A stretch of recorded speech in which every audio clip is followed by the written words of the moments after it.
morning. Tara, kape tayo.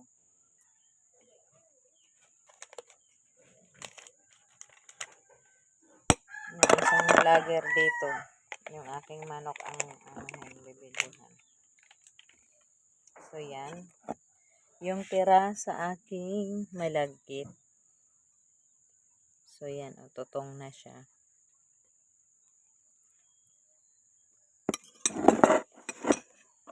At syempre, hindi mawawala ang ating coffee.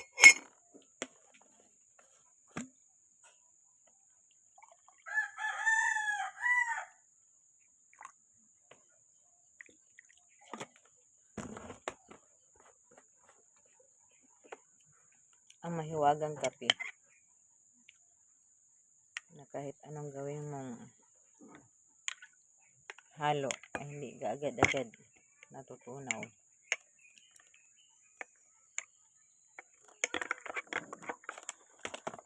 The best sa mataas ang sugar, high blood, arthritis, rheuma. So, ano pa inaantay nyo?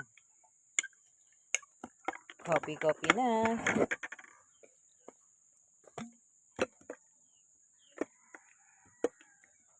Sabi nga nung bumili sa akin ng kape, masarap yung kape mo. Budget ang kulang. Pero alam nyo, mga idol, pangmasa naman yung presyo ng kape namin. Kaya hindi po malulugi ang iyong pinambili. Sa lasa pa lang. And then sa benefits niya, napakaganda sa kalusugan.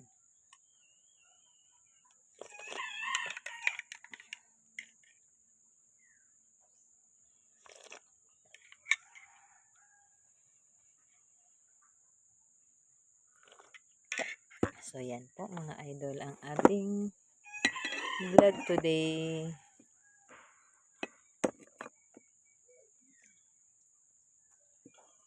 Bye-bye.